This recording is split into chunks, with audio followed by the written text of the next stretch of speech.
welcome. I'm John. I'm the event director at Literati Bookstore. We're so pleased to welcome Katie Zhao to launch The Fallen Hero, and she'll be in conversation this evening with Jen Cervantes.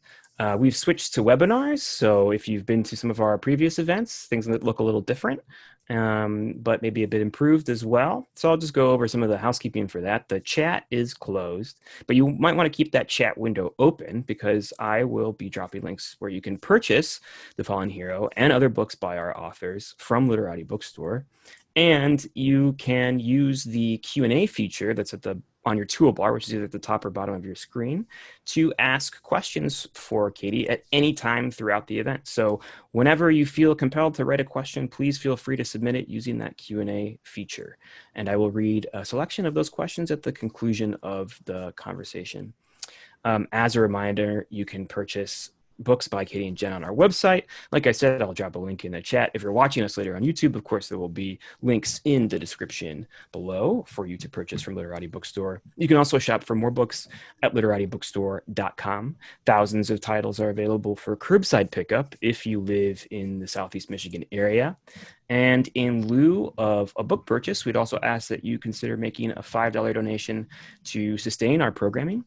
So whether you'd like to think of that as a subscription for this week or this month or the rest of the events for 2020, you can make a donation at literatibookstore.com/donation. Otherwise, we simply thank you for your attendance this evening or this afternoon or this morning, depending on where and when in the world you may be joining us. So without further ado, I'll introduce our author and moderator. Katie Zhao is the author of the middle grade fantasy, The Dragon Warrior. She grew up and currently lives in Michigan, where there's little for her to do besides bury her nose in a good book or a writing journal. She graduated from the University of Michigan here in Ann Arbor with a BA in English and a minor in political science. She also completed her master's in accounting at the U of M as well. In her spare time, Katie enjoys reading, singing, dancing, and checking out new photo-worthy restaurants.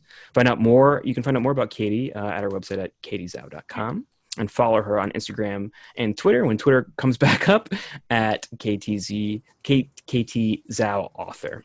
And Jen Cervantes is the New York Times bestselling author of books for children and young adults. Her books have appeared on national lists, including the American Bookseller Association's New Voices, Barnes & Noble's Best Young Reader Books, and favorite MG Science Fiction Fantasy Top 10 books, as well as Amazon's Best Books of the Month. She earned multiple awards and recognitions, including the New Mexico Book Award and the Zia Book Award. Please, at home, they won't be able to hear you, but they'll be able to feel it in spirit. Please give a round of applause and welcome Katie and Jen into your living rooms. All right, thank you so much. First, I just want to start off by saying thank you. Thank you to the event organizers and Literati Bookstore. I went to school in Ann Arbor at the University of Michigan, and Literati was one of my favorite book haunts. So it is such an honor to be launching The Fallen Hero with Literati tonight. And thank you so much to my friend Jen Cervantes for being here with the launch for me tonight. And I'm just so happy to talk about The Fallen Hero and talk about writing middle grade fantasy. It'll be a lot of fun. Yeah, I'm looking forward to it. Well, and I want to thank you, Katie, for asking me to be part of your launch. I can remember when I read The Fallen Hero. Gosh, what was it? In 2018, maybe I read it. Yeah, probably. Yeah. Before it came out. I got to read it before it came out, and I blurbed it, and I was so happy to blurb it because it was just such a fast-paced, fun, exciting, funny book, and it was and there was so much depth to it in terms of the relationships, and it was a wild ride. So I had a really good time with it. So it's really fun for me to get to come back and celebrate with you, Dragon Warrior, and hear more about it. Thank you so much on everything you said about fast-paced, funny, like deep writing. I feel that with the Stormrunner series. So when I thought about a launch partner, I was like, it has to be Jen. It has to be her. I love her writing so much. It would be my honor. So I have lots of questions for you, but one of the questions I have is, how did you feel writing a sequel? I mean, did you feel like that was different from writing the first book? What was that experience like? So I don't know like if everyone watching knows about what like second book syndrome is or sophomore slump. But basically it's like when you write a sequel and like you have the pressure of a deadline and like living up to the first book and you're just like, oh crap, like I have no idea if this is going well or not. And usually it doesn't feel like it's going well. So funny story, I actually didn't feel that with The Fallen Hero. When I wrote The Dragon Warrior, I already had like the sequel in my mind.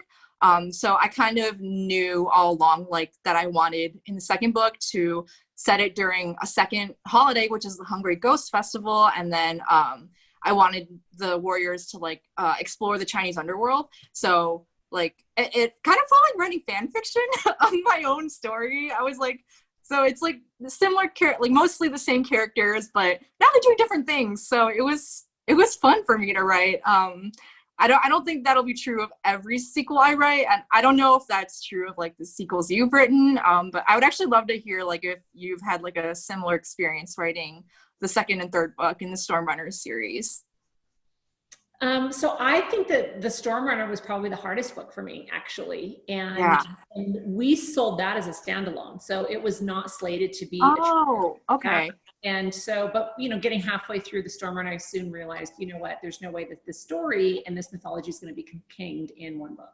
So hence Firekeeper and Shadowcrosser. But I think that that was a little bit harder for me just because I was trying to feel my way through the story. I was getting to know the characters.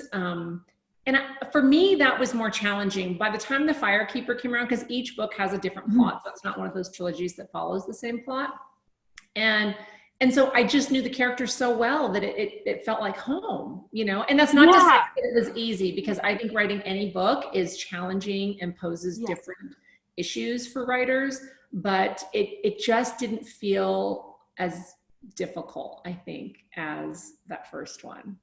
Because I feel like you already did like all the world building and all that hard work in the first book. So in the second book, it's still hard because you have to write like, you know, you have to write like a compelling plot and new characters and like a new arc. And I love that, like, as you go along in this series, like the world gets bigger. And I think that's something that I strive to do in the Fallen Hero too. I wanted to like sort of follow the same like quest storyline, because I think like for middle grade, that just like, it works really well. It's really fun. But I wanted the world to get bigger, and I wanted new characters. I wanted the stakes to feel like they were growing.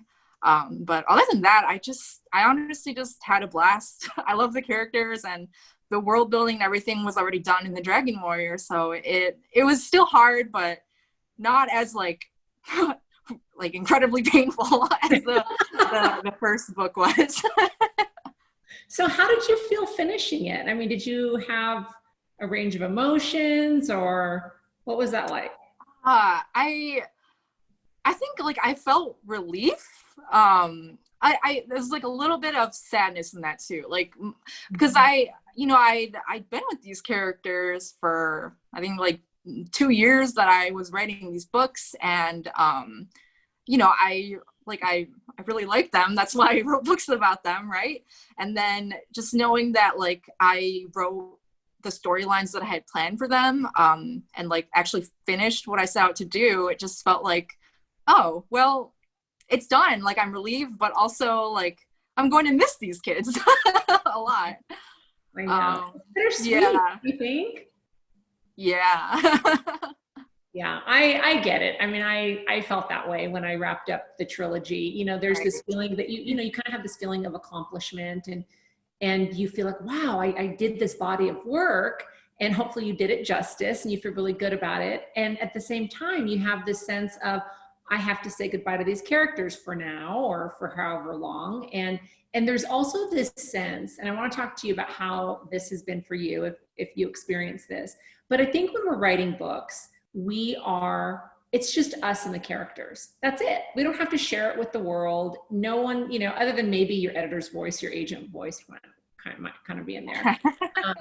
But I feel like launch day for me is bittersweet because I'm excited to share it with everyone, but then I know I'm letting the story go. Like it's not mine Yeah. anymore. It doesn't belong Yeah. to me. So can you talk about that? Like how that's been for you? Yes, I think bittersweet is the perfect word. I mean, it's like honestly hard for me to feel anything right now, just because I'm like, is anything even real anymore? Right. It's just been like the weirdest year. But I like part of me is like really happy because like, I mean, the reason why we write these stories is because we hope to share them with readers one day, right? Like we want other people to like explore the worlds we've created in our minds and like, I don't know, write fan fiction, talk about our characters. But when it actually happens, it's also scary because it's like, oh, what if they like dislike my characters?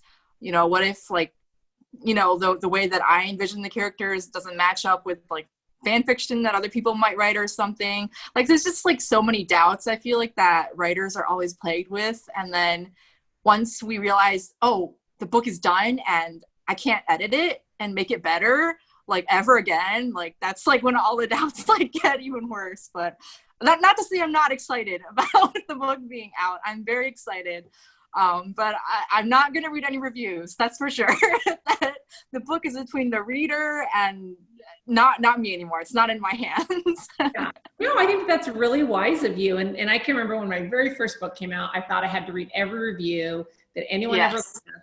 And, you know, you kind of get to this place where you realize, again, you know, the story doesn't belong to you. You may have created it, Yeah. the story came through you, but it's really, you know, I've had questions from young readers who ask about how I would like them to read it or how I would like them to feel or, you know, what my intentions were. And I always say it's entirely subjective and it is entirely dependent on the way you experience the story because none of us are going to experience the same story in the same way. So it's interesting. It's kind of an interesting take on it. So what drew you to middle grade? Why did you decide to write these books?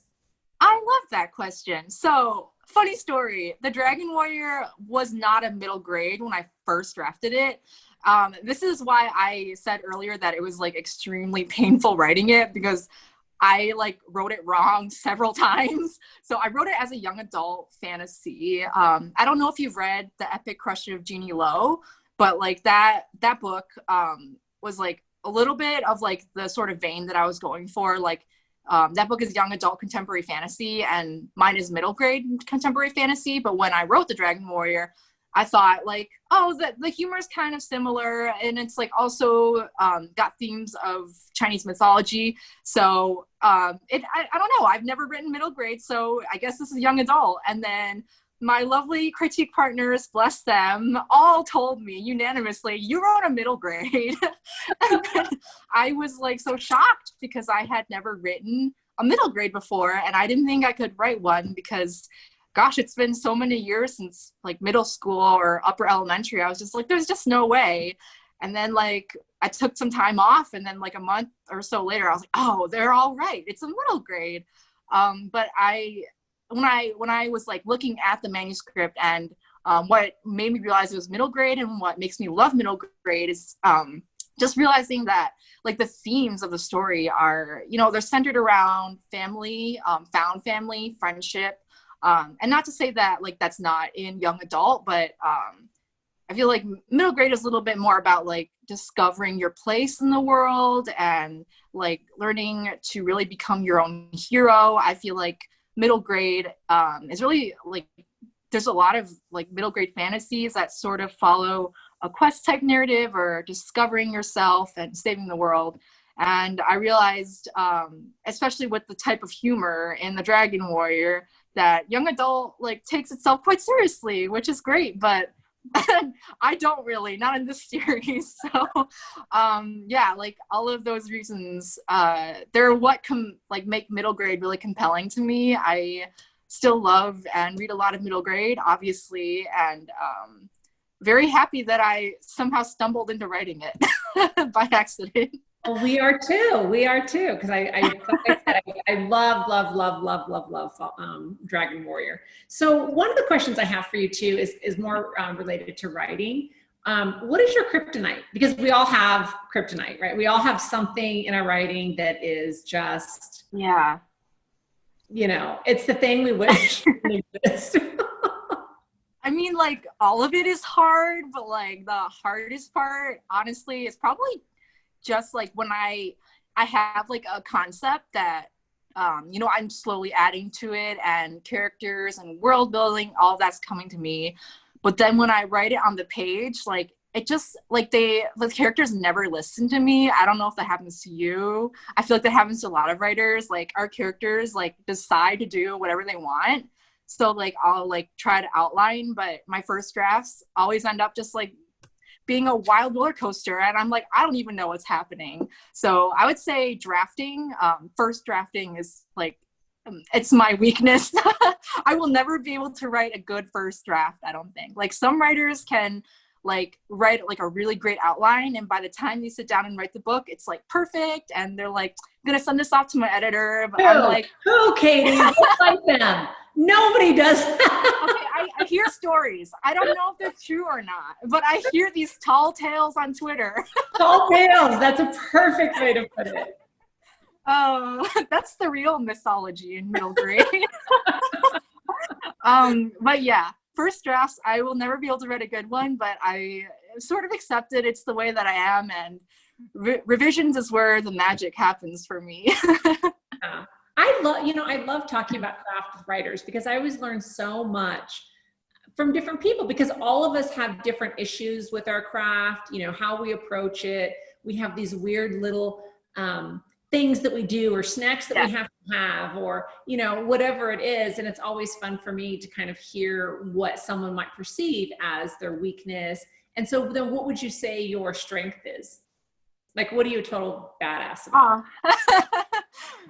My imposter syndrome is telling me nothing. But I feel like usually what, like, readers or my critique partners will say is that I'm pretty good at like nailing down the heart of a story. I think that's something that I noticed, like, with my writing at least, is like, once I know the character well, and I know like what kind of arc I want them to go through, then I'm pretty good at, like, really putting myself in their head, and making myself feel everything they're feeling, and writing like a strong heart or theme, which again goes back to why I am so drawn to writing middle grade, because I feel like, yes, like, there's a lot of heart in young adult, but middle grade like really hammers in on that, I think, and it's like such a, like, important genre for young readers. And so I feel like once I, like, grasp the heart of the story, like,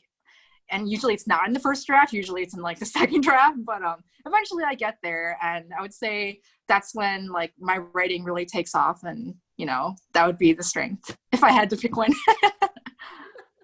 Well, that's a really good one. I mean, that's a really hard thing to excavate, right? It's like an archaeological dig, and sometimes it doesn't come out until, maybe your fourth revision or whatever it is. And sometimes it's a surprise, right? Sometimes you think it's this one thing, and it's not that it's not, but then you end up going, oh my God, I didn't see this nugget. I didn't see that was also at the heart of the story. So do you have a character that was, well, first I want to know, who is the easiest character for you to write, and who is the hardest? You are asking such great questions. I just had to comment. So I feel like the easiest character was probably Farron, the main character in the Dragon Warrior series. Really? You look so shocked. Oh my God, I'm so shocked. Really? Yes. When I wrote her, like, I like to say that the Dragon Warrior is like a love letter to my childhood.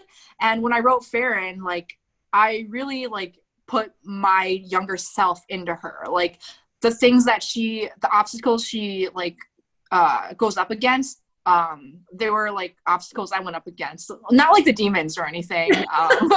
Well, as far as you know. But like, she questions her identity a lot in the series. She questions her place as a Chinese American. And that was something that I felt very deeply growing up. I grew up in a predominantly white neighborhood. For a very long time, I did not like the fact that I was Chinese American. And that was something that I think there was a little bit inkling of that in the beginning of the Dragon Warrior, but obviously I wanted this to be like fun and, not as not like too sad or anything. So Farron learns to become her own hero quite quickly, I would say. And she obviously becomes pretty proud of her identity. But I do feel like I already knew her while I was writing her, because I knew I wanted to write a Chinese diaspora protagonist who looked like me and sort of went through the same struggles that I went through when I was younger. But I wanted to give her, magic. I wanted her to really become a hero who ends up saving the world. So yeah, I honestly would say Farron was the easiest to write. And I'm going to ask you after I answer the second part why you're so shocked by that. But first, to answer the second part of your question, the hardest character for me to write was probably Alex, No! who's younger brother. Okay. I know nothing. I'm shocked. I just think that's so funny. It's been so great seeing your live reactions. I didn't realize my answers would be so shocking. But honestly, Alex, because I feel like I kind of understand what motivates him. But at the same time, I put so much of myself in Farron, and toward the end of the Dragon Warrior and definitely in the Fallen Hero, Farron and Alex are siblings who grew up together and did everything together, but then they end up sort of on opposite sides. And so it was hard for me as an older sister to write a younger brother who's just not doing great. It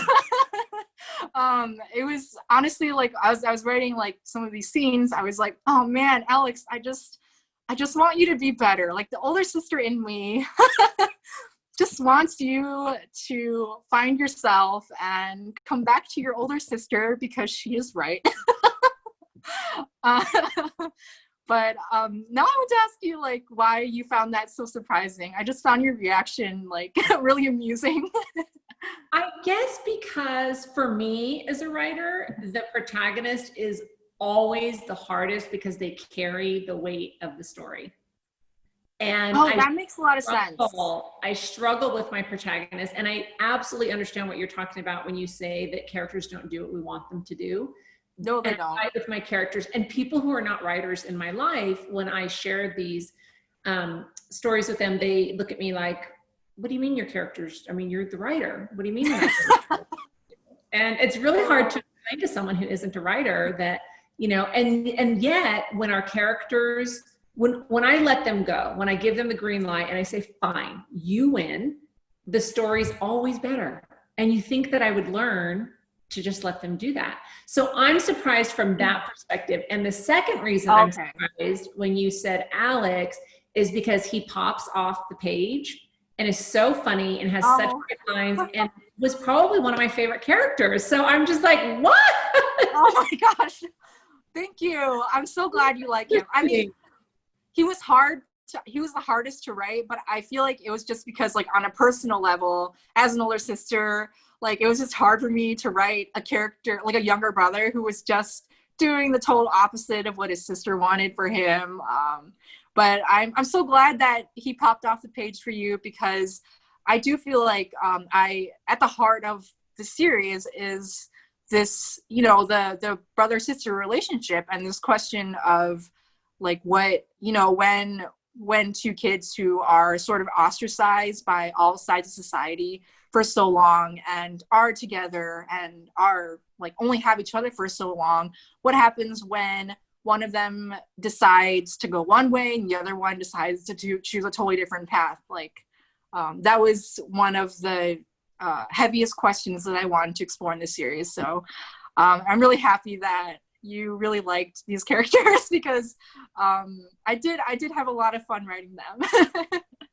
Well, so this as an own voices novel and bringing your own heritage and culture and mythology and, you know, all of the weight of that, because there is a weight. Yes. Yes. And I can say that as someone with Yeah. Mexican heritage and who also writes own voices. What was that experience like for you to sit down? I mean, did you feel that weight when you sat down and wrote the story?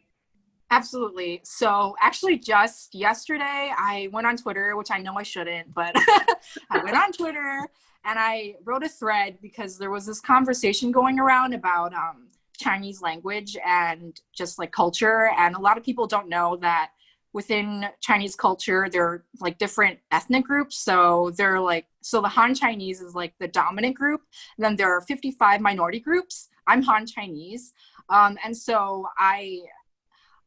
when I wrote The Dragon Warrior, the reason I really wanted to write the series, initially the concept came to me because I was thinking to myself, I don't see Chinese mythology in Western novels. And so I wanted to write something in the vein of Percy Jackson because that was one of my favorite series growing up. But I wanted to combine that with the Chinese mythology that I learned growing up from this funny cartoon called Journey to the West. So that was like where the idea came from.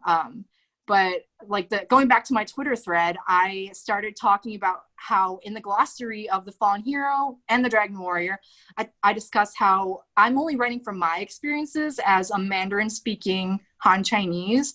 And the mythology in the series is, you know, it's like just a few legends or myths in Chinese mythology, but Chinese mythology is so complex when you take in like different religions that have different interpretations of the pantheon. So honestly, like it's just way too much for one person.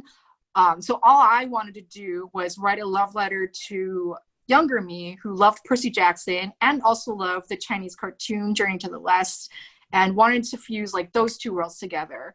But being own voices and recognizing that there aren't very many Chinese mythology-based stories out there, I can only think of like maybe like 5 off the top of my head, like across middle grade and young adult. It was a lot of pressure for me because I also wanted to make sure that I got everything right. I wanted to be accurate with the mythology, but I'm not an expert. I only know as much as I know from class, from what I've read, from what I've watched. And I'm sure, you know, somewhere along the way I must have messed up. But, you know, as, and I'm sure you feel the same way as diaspora writers, as own voices writers, we sort of have to realize that, you know, we can only talk to our experiences. We can't speak for everyone within our culture. Like that's way too much responsibility. And like the only thing we can really do is write the stories that we want to write and, you know, be as careful as we can and do the best we can.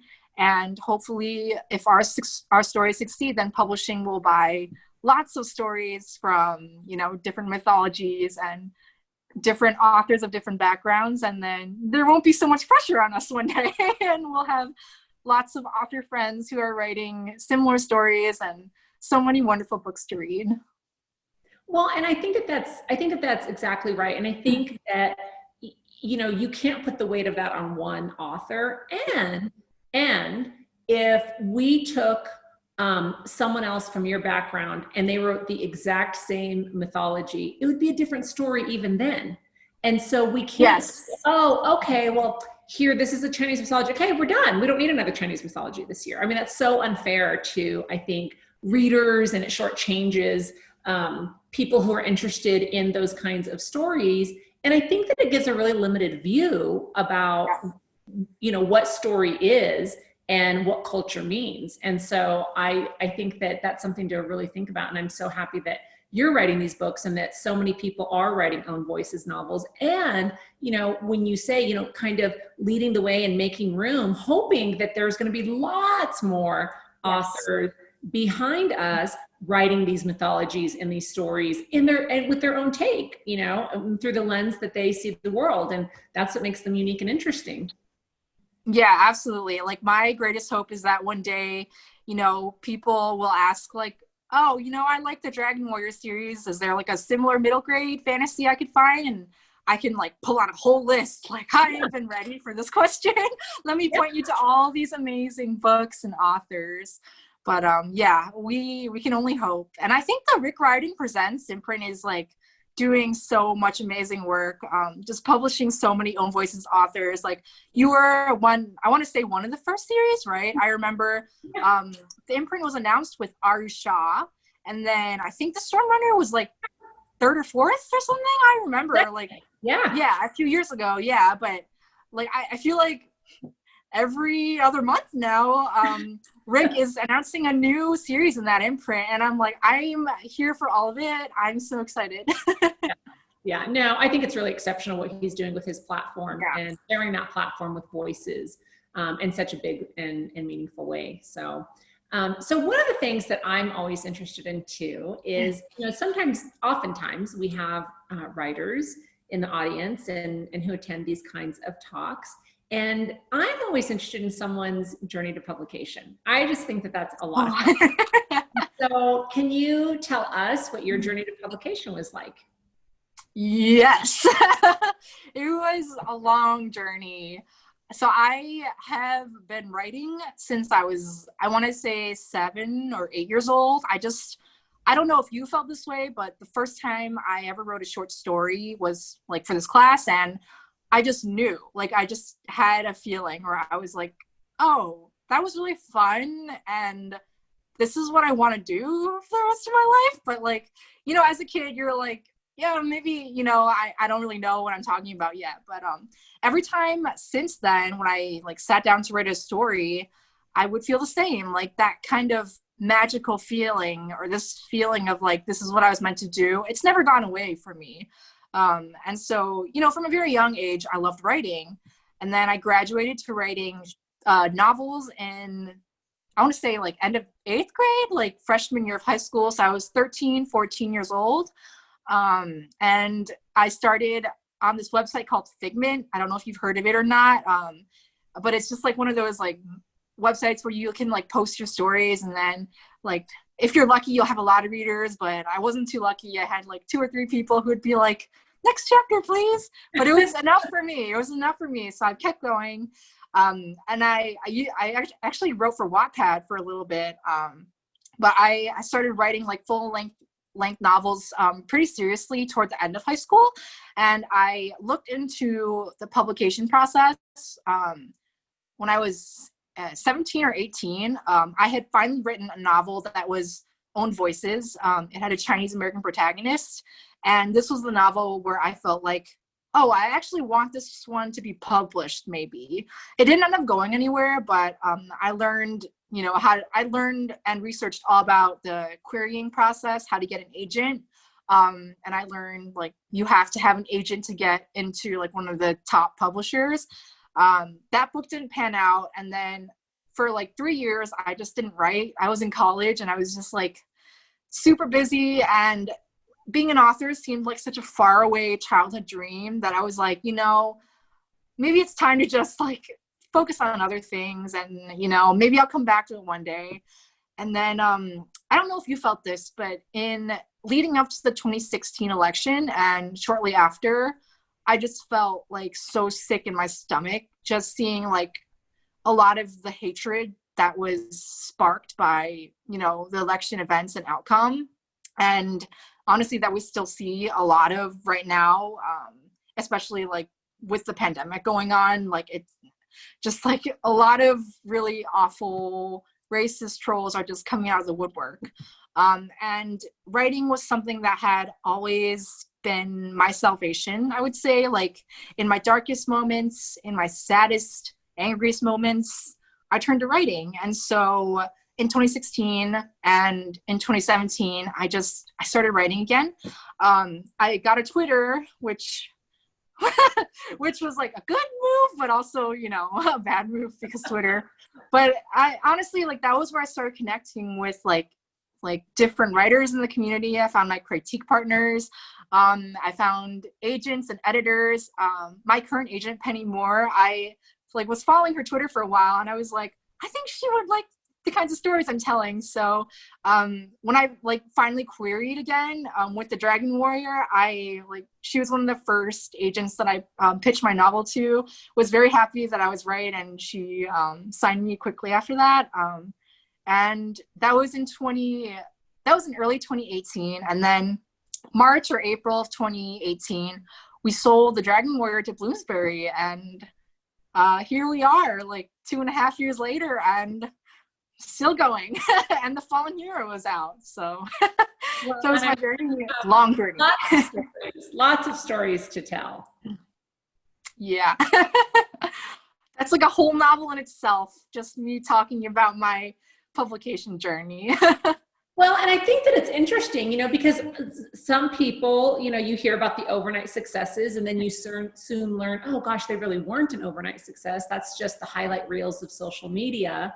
And so I think it's really interesting, and especially when you have young writers or new writers in the audience or who you're talking to give a realistic picture that's hopeful, and that also, I think, marks one person's journey. And that's not to say that everyone's journey is going to be like that. And so that kind of comes to my next question, which is, and I know you get asked this a lot, because I get asked this a lot, but I'm always curious because I like to steal from other authors. So my question is,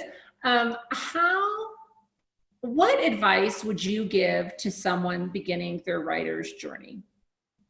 Oh, this is such a great question. I feel like honestly, there are like two main traits that have led me to continue writing and push through rejections. It's just that I'm like able to persevere like through anything. I've become very thick-skinned through all the rejections, and I'm very, very stubborn.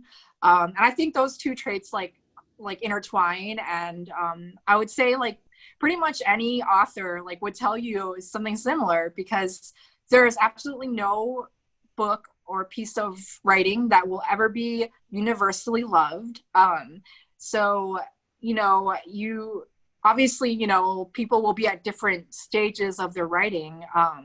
But like, I don't feel like I'm like super more talented than I was like before I signed my agent with like one of my earlier novels. I think I just kept going, and I wrote a book that happened to find the right agent at the right time and the right publisher right after that. And I was very, very lucky.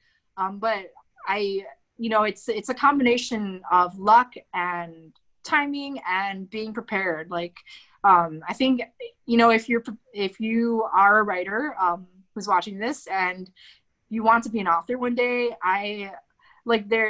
honestly, if you love writing, you'll just keep doing it no matter what, because I've liked to joke before that I've tried to get away from writing, like that 3-year break in college. I didn't really intend to ever come back to trying to be a published author. I thought, that's not practical. I should just choose a major that will get me a stable 9-to-5, and it would be great to be an author, but like, do I know anyone who's going to be an author? Like, I feel like it happens to like the very, very top 1%, and that's it. Totally impossible for me. But I ended up coming back to it because I think I love writing. A lot of days I question that, but overall I would say like writing is just like, it's my like voice, and I just can't imagine my life without it. So I wrote a lot. I worked very hard, was very stubborn, and even though a lot of people rejected me for whatever reason, I'm not like mad about any rejections, because I'm very happy that all these rejections led me to the right agent, right editor, and etc. I just would say overall, my advice is to believe in your writing. You have to be your own biggest champion and keep going no matter what. Just keep going. Yeah, no, I think that's absolutely true, because it's such an isolating profession. Yes. And, there are times I was talking to one of my daughters the other day, and she was getting ready for this exam, and it was really important that she pass. And I said, she said to me, how did you take so much rejection? And I said, well, imagine if you studied really hard for months, let's say, to take this really big exam, and you don't know whether you're going to pass that exam or not. And you have to just keep taking the exam over, and nobody ever gives you a grade. I said, that's what it's like. Oh my God. But I think that's true that, I can't think of another profession. You might spend a whole year on a manuscript that you have no idea if it's going to sell. You just don't know. And that's whether you're published or you're a debut, unless you're selling on proposal, it's really, really hard to make those determinations. I mean, your agent can even say, yes, this is a great concept, I love it, but it goes back to what you were talking about the timing, about luck. I mean, there's so many other pieces. And when I first started this journey, I thought it was all about talent. And so every time I would get a rejection, I would say, it's the universe telling me to hang it up. And, as you break into the industry a little bit more, you realize, gosh, it's not about that. It really is, hey, we have another book that's very similar, slated for, X, Y, and Z, or it may just not be that editor's taste or whatever the reason is. So I think that's where the stubbornness that you talk about definitely comes in. But it's fun. I mean, it's interesting that when you say, I kind of chuckled and you said, I think I love writing because we do. We have these days where, for the most part, we're deeply in love with writing. And for me, I write to understand the world and all kinds of other elements about who we are and why we're here. And that's first and foremost. And there are days I don't want to, I just I don't want to examine life that closely. Yeah. And for whatever reason, we have our up days and our down days. And that's why I think the critique partners and author friends and people you can vent to, because think about it, other people are in an office, during regular times, not during COVID. Yeah. They're in an office, they have colleagues, they can vent, they can, bounce ideas, and we're sitting at home or, somewhere. We have Twitter. All we have is Twitter, and it sucks. Which is a dark place. It's a bad place. Yeah, which is why I'm not on it. It is the bad place. It is. So I'm going to check the time because I want to leave time for for questions if we have any in the chat that someone wants to ask. Yeah, we do have a few questions so far, and if you're watching, you can continue to send questions even as I'm reading off some of the questions that have already been submitted. You can submit questions using the webinar Q&A feature. The first question, the guest writes in, hi Katie, hi Jen, both of you have written, this is a question for both of you have written such wonderful middle grade stories and are going on to write YA as well. How do you balance the different voices and styles across age categories? Ooh, I guess I'll go first. Well, first I want to say I'm so excited for Jen's YA, and I demand an ARC whenever they're available. But to answer the question, that's such a great question. I honestly just feel like because I have been the middle grade age, like I've been 10, 12 years old, and I've been the young adult age, 15 to 18 years old. For me, it's just like tapping into different parts of my memory. I remember being Farron's age and thinking, I don't like my heritage. I would just want to be like a normal kid. I don't want to be like Chinese or whatever. And eventually becoming proud of my identity. I remember going through that. And then I remember, so my young adult is a contemporary thriller set in a elite prep school. And I didn't go to an elite prep school, but I know very competitive, must get into Harvard, Yale, Princeton, Stanford, that kind of mentality. I was that really intense kid when I was in high school. So it really was for me just returning to my younger memories and unlocking all those emotions in order to tell the story on the page. What about you, Jen? I mean, I would echo that. And I would also add that it's about listening to the story and what's the story that wants to be told. I think that, without getting too esoteric here, I think that every story has a voice and every story has something that it wants to say. And if we're quiet and we're really in tune at a very deep level with what that story is, then it'll come to us, but it's a matter of being patient. And so I just turned in a short story for an anthology I'm really excited about. It's a Latinx anthology. And it is a story about, it's very dark. It's very, very sad. And I'm at the same time, I'm writing a YA rom-com. And so for me, oh gosh, you know, because I don't know what it's like to be this particular short story is about these beings that drink the darkness from humans. So I obviously don't know what that's like, but I sure know what it's like, what darkness is like in humans. I see the evils of the world. I see the fears and the selfishness and, you know, the greed and all of these things. And so I think that it is transcendent. But for me, I think it's really just taking a step back and becoming one with the story, and kind of going back to what Katie said, to what you said, that, you know, knowing what the heart is, knowing what the thing is, and connecting with that. Like that's, and I don't have a formula for how to do that. I don't have a formula either. If I did, I wouldn't waste so many drafts trying to get to the We heart. would write a how-to book, right, Katie? But yeah, I totally agree with everything that you said.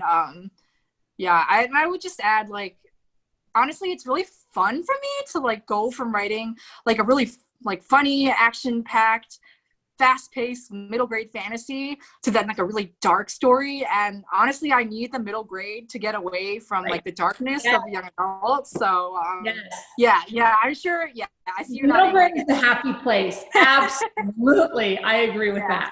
Yeah, it's a good balance. So you both find that you sort of switch between voices and styles to sort of kind of build up energy for the other one to be able to go back to it, kind of like, you don't want to deplete all the middle grade energy all the way, so you can get something to kind of race your mind in a different way. And then that's interesting, bring it up. Lots of chocolate. Lots of chocolate. The next question, excuse me, for Katie, do you plan on writing more books in this series? Oh, that's a good question. So I actually do have a third book and like maybe even a fourth book planned. We'll see what happens with the series. But I mean, there are so many Chinatowns, right? And like since publishing this book, I've realized my writing has been very US centric. And I mean, it's really like the product of publishing being very US centric and me living and growing up in the US. But I know there are Chinatowns like all across the world. And like, I would, you know, I would love to like visit those Chinatowns and like maybe write about them one day, or maybe somebody who also is an author who's like has a Chinese background and has been to those Chinatowns would like to write something similar. I would welcome that. But yeah, like in my wildest dreams, I would love to write more books that are set across like different Chinatowns. And just keep growing the warrior societies, because I do have bigger plans. Like my goal with all of my books is like with each book, like they just get bigger and better. Well, that does dovetail with the question we have in the Q&A, which is, do you have any dream projects that you haven't written yet? So besides that.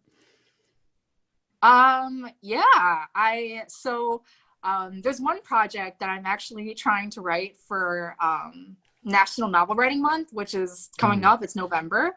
And it's an adult epic fantasy that I'm pitching as the Poppy War meets the Green Bones saga, like Jade City, Jade War, those books by Fonda Lee. But I want it to be sort of a reimagining or retelling of Chinese American history, and it would be told through the power of a pirate queen. And I've been trying to write this book for 3 years, I want to say, and it initially I thought it was young adult, but I've since come to realize that it's actually adult and it's way bigger than I thought it was in the beginning. So fingers crossed I can write that. But in the back of my mind, I have so many projects. Bless my agent. She does so much work and deserves all the breaks and everything in the world. but yeah, I have honestly like so many projects brewing in my mind, and hopefully I'll be able to write them all one day eventually. Someone wants to know what your favorite story you wrote on Wattpad or before. Oh no. I like blocked out Wattpad in my mind, so I can't really remember. No, I'm kidding. So I will say, when I was started writing out on Wattpad, I wrote stories that didn't have Chinese American characters in them at all.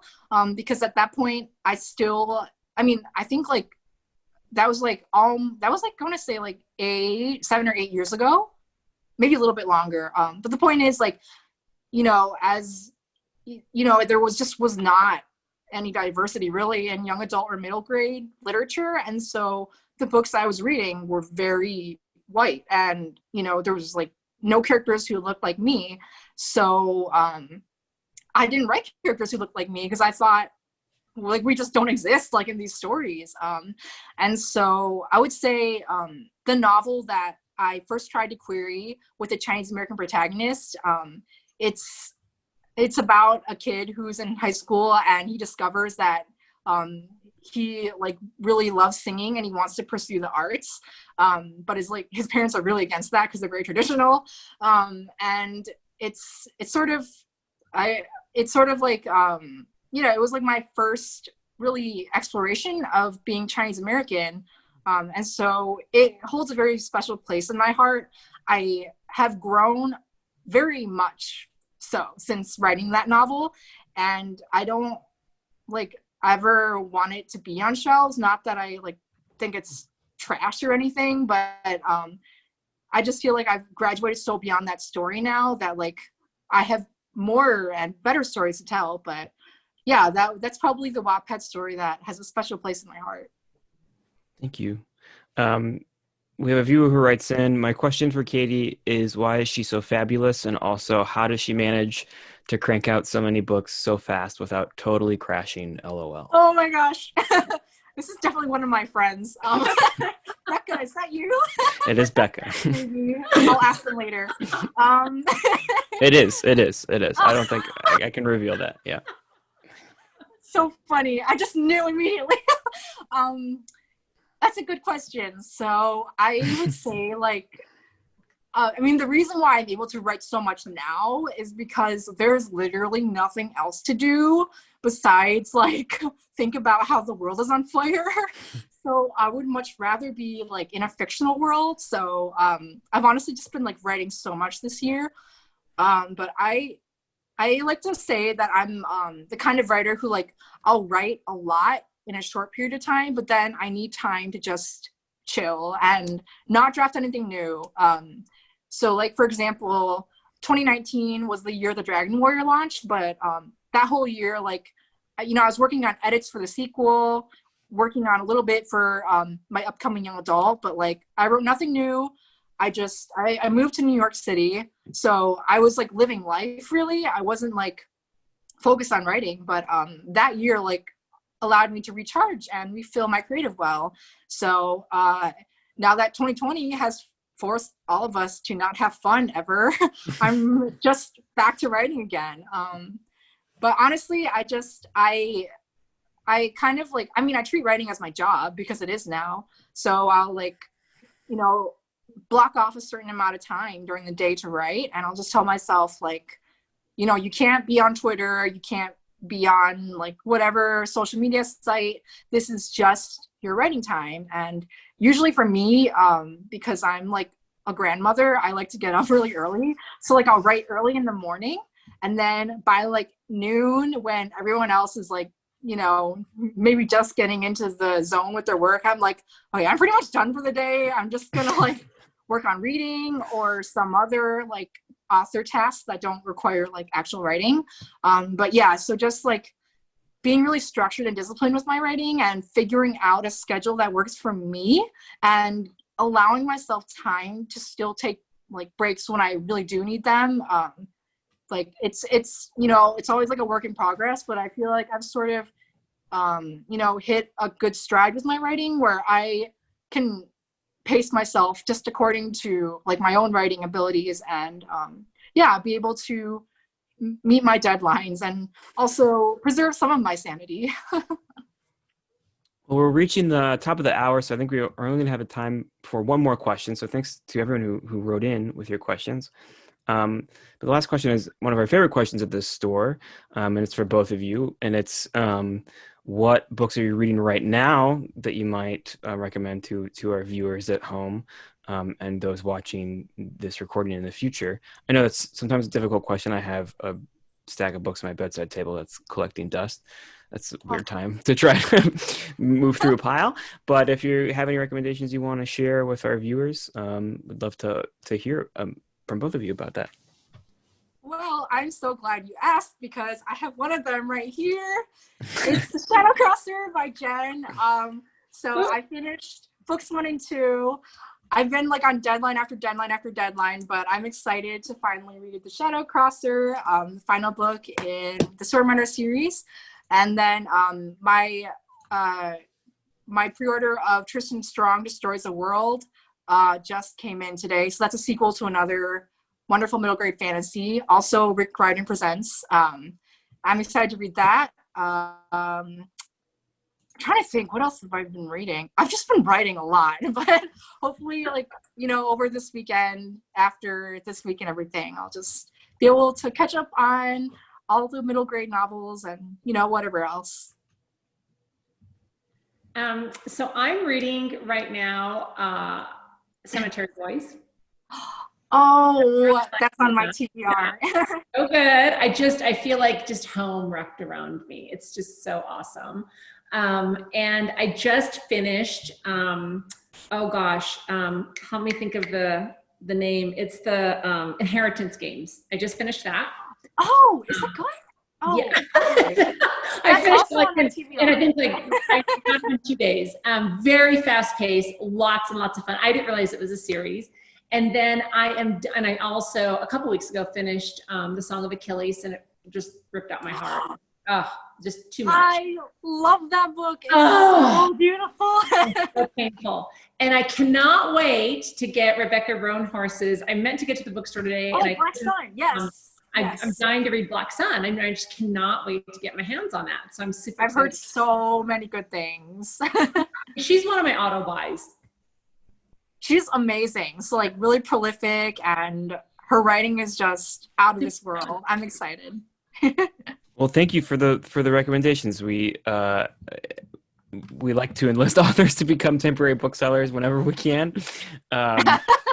But all our viewers, of course, can purchase Jen and Katie's books at the event page that brought them into the webinar this evening. And we're out of time, unfortunately, for the evening. I want to make sure I let Jen and Katie get back to the lives of being authors full time. And so I want to thank both of you for being here at Home with Literati tonight, and for such a really beautiful and wonderful conversation, and for answering questions from our audience. And we hope you both continue to stay safe and be well. And we hope to have you back in the bookstore on the other side of everything. And to all of our viewers this evening, thank you so much for joining us. And we hope to see you at the next event. So take care, everybody. Thank you so much.